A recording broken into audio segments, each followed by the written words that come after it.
and welcome back to the Skullcast, where my brother Christopher and my name is Asher Whitmer, we enjoy rehashing and talking about football, particularly Vikings football.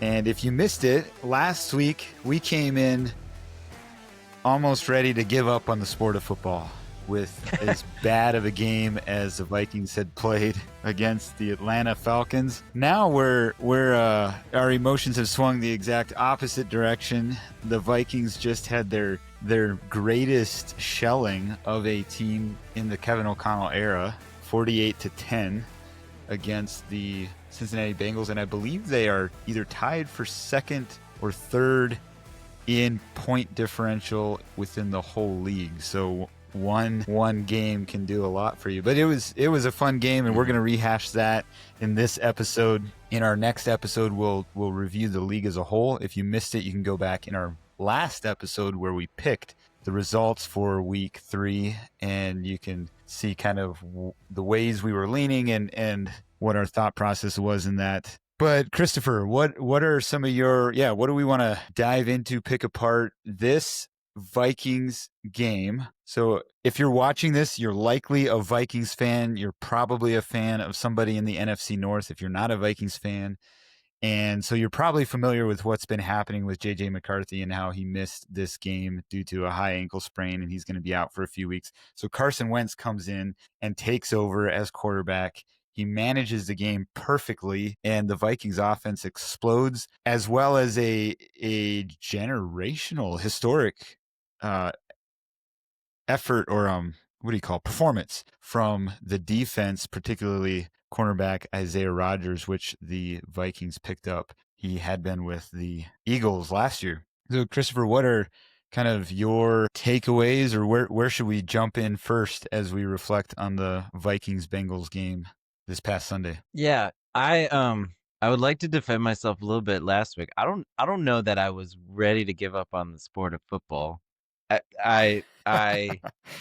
I think by the time we recorded, I had come around to some optimism. I was being sarcastic. Yeah. No, I just wanted to lay it all out there because it'll support my feelings for this week. Yeah, because I think I had what I hadn't expected. Like coming into this game, I was like, all right, so either, I mean, obviously I knew that there could be some like kind of middle ground, but it was kind of like either Wentz is going to ball out and we're going to want him to play, or the team is going to want him to play through the rest of the season, or he's going to do terrible and we're going to lose games and the season will be lost, but we'll at least be able to develop JJ McCarthy.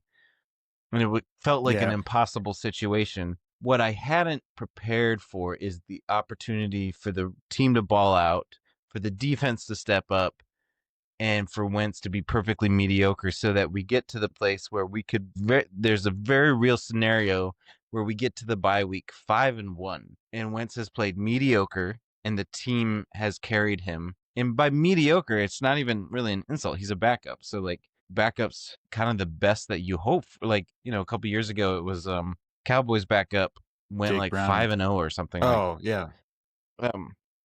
The Cowboys backup went like 5-0 or something, but there was no world in which he was going to replace Dak Prescott.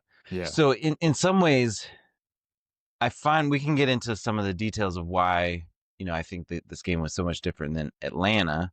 But I find myself very encouraged because I think that there is a world in which we get to the bye week. Maybe Wentz plays one more game against the Eagles, and then JJ McCarthy comes back with a healthier ankle. I don't know that you can fully recover from a high ankle sprain without a full off season, but a healthier ankle, and potentially has been able to work through some of the mental things that he was dealing with. Obviously, he needs reps, and so there's a part of me that's like, if he can step back and realize, okay, I wasn't keeping up with the play calling, some of the huddle issues, some of the pre-snap issues, that's all mental stuff. So we saw him standing beside Kevin O'Connell along the sidelines. My guess is, just based on what other people say who know things, my guess is that he's standing there hearing the play calls and probably somehow either in his mind or like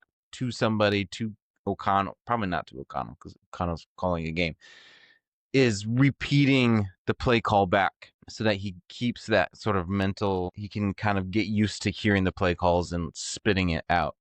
Those are all natural things for a rookie, for a first-time player to struggle with. Those are not things of like, this guy just can never do it. Like those are skill issues that you can work on.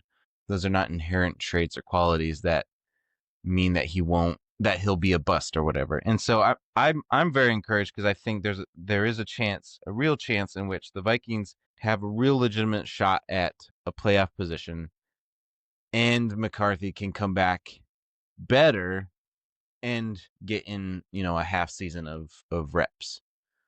Yeah. Because I just there's a lot of fans that are like, well, if Wentz didn't play super well, he had one good drive and that was about it. And so to me, it would be crazy to look at that play and be like, well, Wentz has to play the rest of the year. But I also think like you can't as a franchise, you can't just keep living for this year. You have to have some long-term development in the works.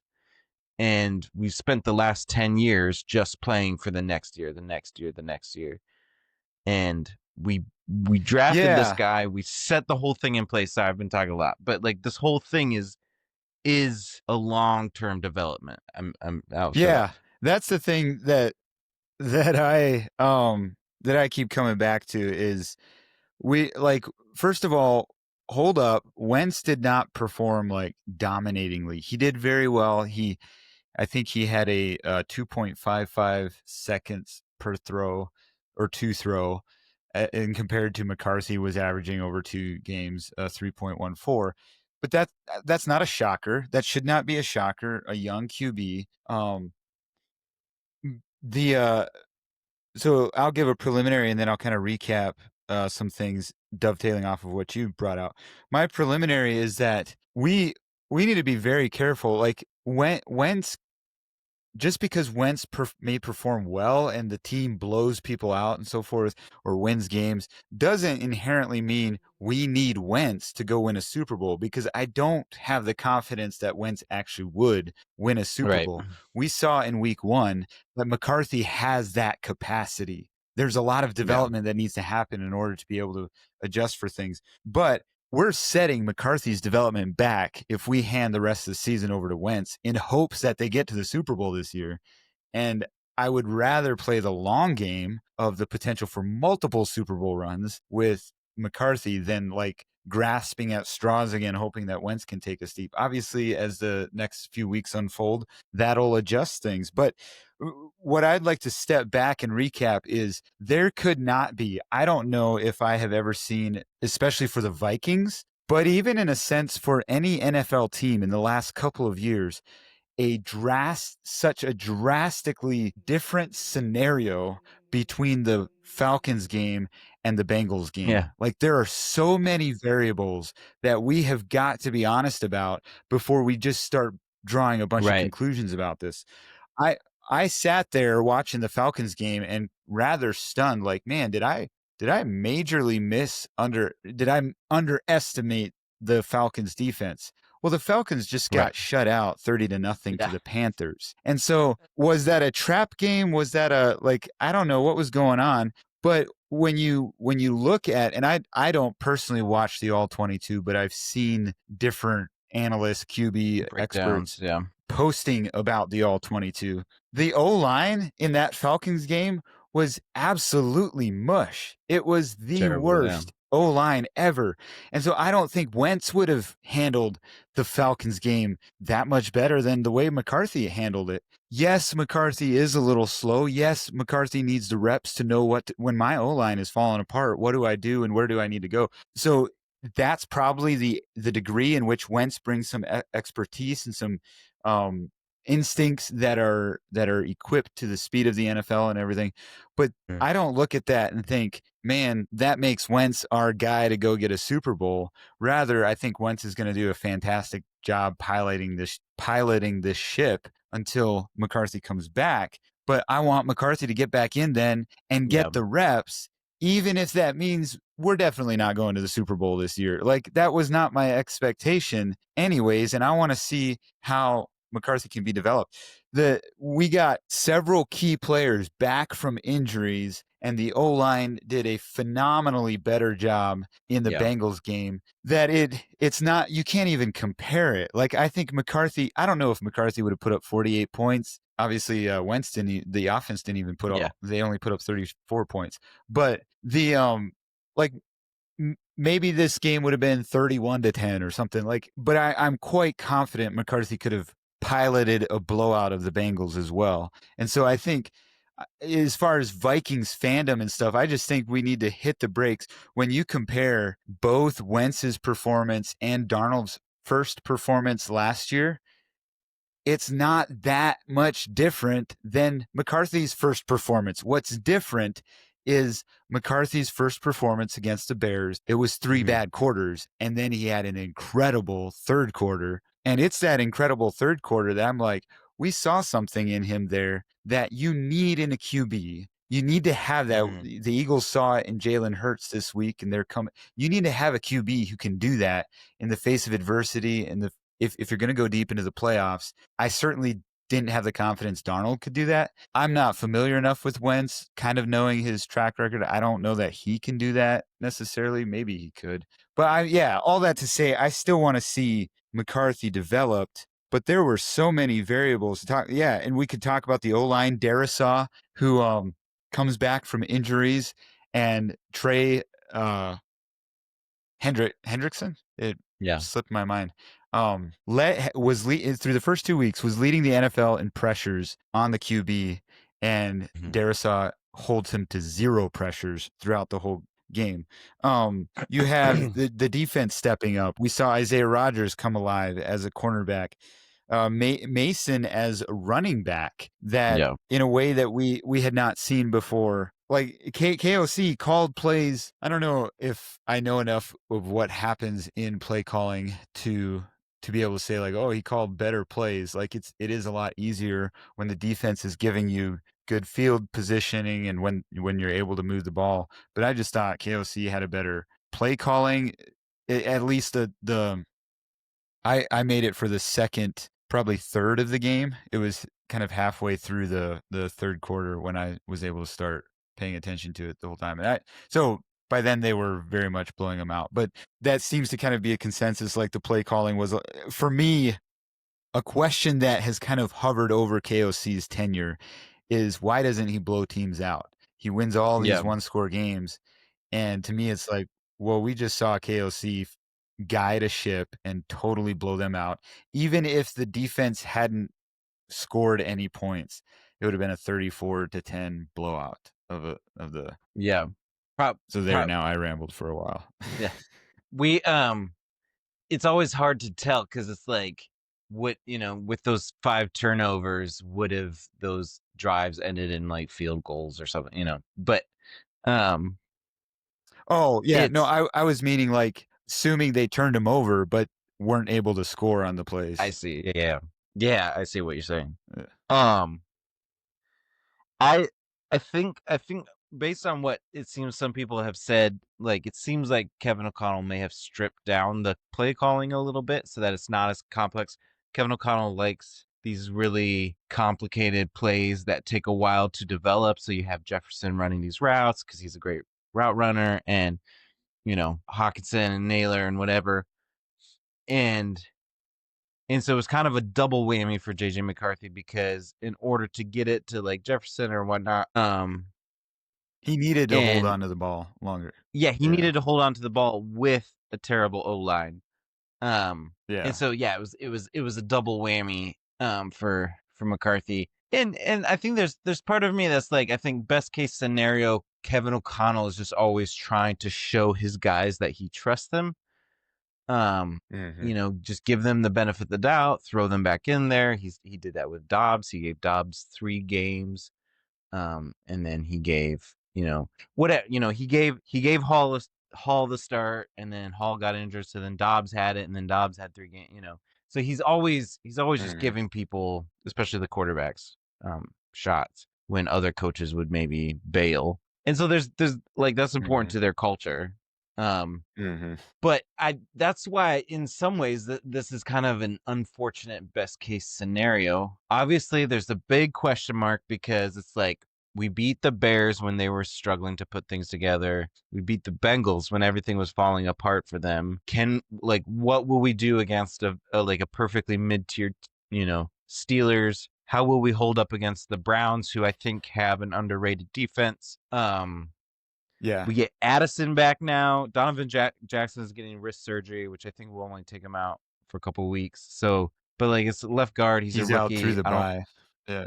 Is he okay? Having Darrisaw back, getting Ryan Kelly back. The O line should be pretty much up to par. Honestly, some of the things I've heard is that the backup center Jurgens was doing an okay job filling in for Ryan Kelly. Anyways, so the O line is in really good Yeah. shape now. And there's like this, like, I mean, yeah, you kind of talked about this, but there's like this cascading effect that having Darrisaw is so dynamic and dominant on the left end that the left guard can push people into him, or like they can get Yeah. help, because instead of the left guard needing to help the tackle can now help the left guard. Well, even like, so just to pause right there, since you brought Darrisaw up again, like I genuinely wonder what last season would have been like with Darrisaw healthy the whole year long. Because there's footage of Darrisaw pushing Hendrickson into the guy the left guard is also blocking. Like, so what you said is right. They can shove guys his way, but he's like walking his guy over to help out the left guard essentially. And like, he's just a phenomenal Yeah, he's incredible. tackle. Yeah. Sorry, you can keep going. I just wanted to praise Darrisaw a little bit more there. No, I don't know that I had if I had any following through comments about that. I mean, yeah, we get Addison back.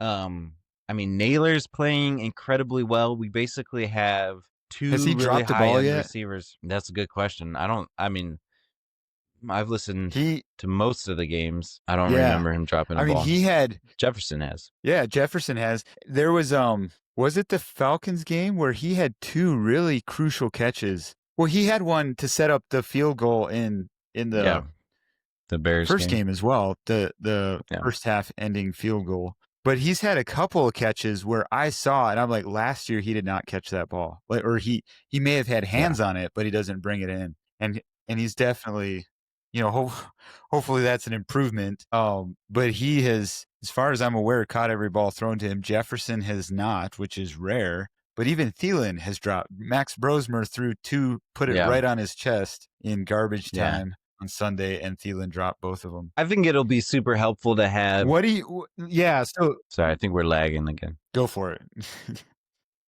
Yeah, we are.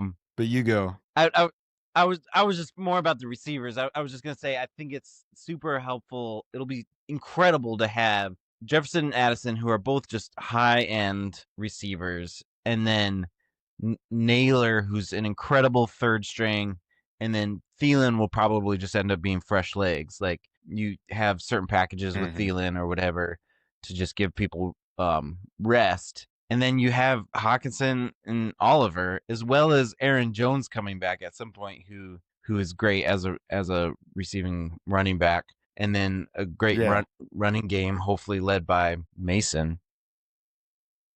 Yeah, I sure hope that Sunday's game demonstrated Mason's capabilities and just a confidence to lead with him. So on Sunday, if correct me if I'm wrong, but I believe there were no particularly explosive plays in the receiving game a whole lot. Like most of the explosive plays were, well, most of them were defensive, but Mason had some runs that were probably some of the longer stretch. He runs for over 116 yards, I believe, and 2 running touchdowns, whereas Jefferson never found the end zone. I think he had 75 yards or so total. Josh Oliver did get a touchdown in the end zone. Who else? I think, Hawkinson got a. So Wentz used both tight ends in the red zone to get the touchdowns. But that is kind of like, it was really nice to see Wentz be able to march the offense down the field and score on an opening drive. We, as Vikings fans, we were getting a little panicked with that not happening in the first two games. But other than that, there really wasn't just a lot of explosive. It was fairly methodical, just making the plays, like making the simple plays. Do you think should O'Connell have the playbook slimmed down even for McCarthy and let the playbook develop as his maturity in the game develops? Like, why doesn't he give McCarthy the treatment that he gave Wentz or Josh Dobbs or Yeah. I mean, two thoughts. My initial thought is maybe he will. After True, seeing yeah. those two games and after seeing whatever. My second thought is that he may be giving, like Ben Johnson talked about this with Caleb Williams, where in like training camp it was like we're feeding him with the fire hose, just like boom, boom, boom, boom, and then after a while, a little bit like throwing a baby into the water, and it's like the instincts kick in, Yeah. and you tread water. And so there's a part of me that's like maybe O'Connell's just purposely giving him the plays that he will need to be good at, and eventually everything will slow down. I've also heard people talk Yeah. about how Okay. like, not caring for your QB can cause them. This is mostly like not having a good O-line can cause them to create bad habits. Their footwork Yeah. becomes really sloppy, their stances and whatnot. And so I do think that that's more. I think it's probably somewhat play calling, but I think that's more just like if you're getting pressured a ton, then you can, start to have some really bad habits. Yeah. Um, Yeah.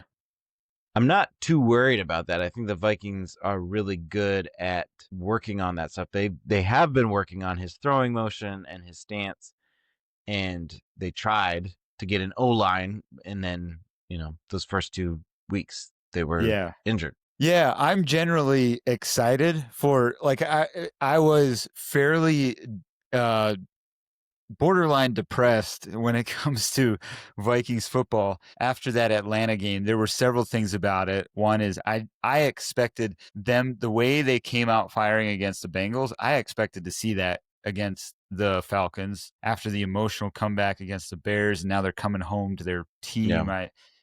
Or to their fans, and I just expected kind of that performance. And so obviously it was not that way. I think the Falcons have a stronger pass rush than what I had given them credit for. But I also, like, after seeing this Bengals game, I am rejuvenated with the fact that I think McCarthy's fine. Is he young and needs reps? 100%. And there are gonna be more losses on the schedule this year that McCarthy's going to look at and be like, man, I'm learning a lot here. That is how, especially when you compare. Now, Caleb Williams had a fantastic game on Sunday, and we'll review him and some of the other teams around the league in our next episode. Up until then, when you looked at the other QBs in McCarthy's draft class or even rookie QBs this year, McCarthy's not actually that bad. He's not performing. We just have a lot of expectations. I come in, I forget who it was. Was it Dan Orlovsky or somebody was saying that McCarthy has, or was it Kurt Warner? McCarthy's under the most pressure of any QB this year, just with the way the team is primed and ready to explode, and he needs to develop. I think that's good to have him come into a team that is ready to perform, but it's also going to require a lot of patience from the team, from the fan base. What do you, just as we kind of wrap up? So all that to say, I'm excited. I'm excited for the Wentz ride here. It was fun to see that he can pilot it. I'm also excited to see McCarthy come back. What, as you look out on the schedule, do you want to see McCarthy right away against the Eagles? Does that feel like a bit of a trap game for him? And what does this schedule look like? Where do you see some wins and potential complications? I think the next two games will be very telling. How do the Vikings play against middle competitive teams, in the sense that, like, they're going to be there, they're going to win some games. The Browns have a really good defense, I think. But then out of the bye, you've got Eagles, Chargers, Lions, Ravens, Bears, Packers, Seahawks. Yeah. Like every single one of those could be at 500 or above by the time you come out of Oh the man. bye. Not to mention the Commanders. I think the Commanders have a weaker defense of all of those. But yeah, like is this thing what we've seen through 3 weeks? Are they going to get slaughtered through that stretch, or do we see a lot of hope in there? So I have them preseason. I had them going through week 13. I had them going 4-3. I do think there will be a lot of losses. I have them losing against the Eagles anyways, and so there's part of me that's like, well, as long as they're 5-1 going into that Eagles game, why not throw McCarthy in there? Because they're probably not going to win it even with Wentz. But there is part of me that's like, but Wentz probably gives them the best hope to win. There's also the romantic side that's like, man, in a revenge game for Wentz. Yeah. I mean that would certainly be interesting. Yeah, I think I would probably want them to debut McCarthy against the Chargers, which also has some interesting storylines, him going up against Harbaugh, his former coach. Because I think we would have a chance to beat the Chargers and the Lions. And the Bears. I doubt we'll beat the Ravens. And you don't I doubt think we'll so? beat. I mean, if they keep on this trajectory, maybe we'll beat the Ravens. They might be super discouraged by then. Yeah. But if they get hot, I think they're a better team. Primarily because of Jackson. Sure. Yeah. I think they have a more explosive offense. I'm not sure they have much of a defense. We'll cover that in our next episode. But yeah, I don't know. Yeah, it'll be interesting. I kind of feel like the Eagles games has a little bit of the vibes of that 49ers game last year. Obviously, 49ers were in week 2, but they had just gone to the Super Bowl. Now they had lost, but they were the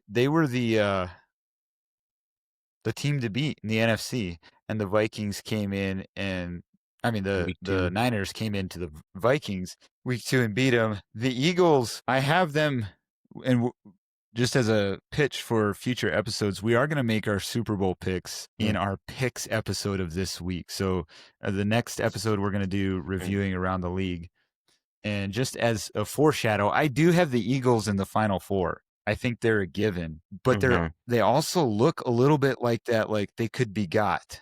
And obviously they had a really good, they are, it feels like the new Chiefs in the sense that the ball bounces their way. Even the calls sometimes go their way. And they find ways to win even when it's ugly. And I think that's a sign of a team that has a championship mentality. But there's also enough there that's like they could be got, and so it'll be interesting. I am assuming a loss there as well, but I also have that I assumed a loss of the 49ers last year, and there's a certain aspect of it in which it feels like a similar type game, particularly because it's coming into US Bank Stadium. I don't feel good about the games against the Chargers. I feel increasingly less good about games against Lions. Like those make me nervous. I'm more optimistic about the Ravens game, but it's going to be for as much as people felt like the Vikings had an easy schedule last year. This is a number 2 seed schedule here this year. They if you're going to be the best, you got to beat the best, and they have a chance to prove that. Well, I think that wraps up our rehashing of the Vikings in week 3. I'm sure there will be more that kind of leaks out in the coming episodes as well as we look around the league. There were some exciting games, a lot of exciting endings to week 3. The Vikings were one of the first teams to play. They'll be one of the first teams to play again this next week as they're overseas. I think it's for me, it's a 7:30 a.m. game. Sunday morning. But it was fun to see them blow out and then watch all these close games where people are having blocked field goals to end the game and stuff like that. This was a fun week to be a Vikings fan. In our next episode, we will evaluate how we would feel if we were some of the other fan bases around the league. So join us for that. If you're not already subscribed, go ahead and subscribe to our channel and drop a comment. Let us know what stood out to you. If you're a Vikings fan or if you're a Bengals fan, how did you feel about that week 3 game? Until next time, we'll talk to you later. All right.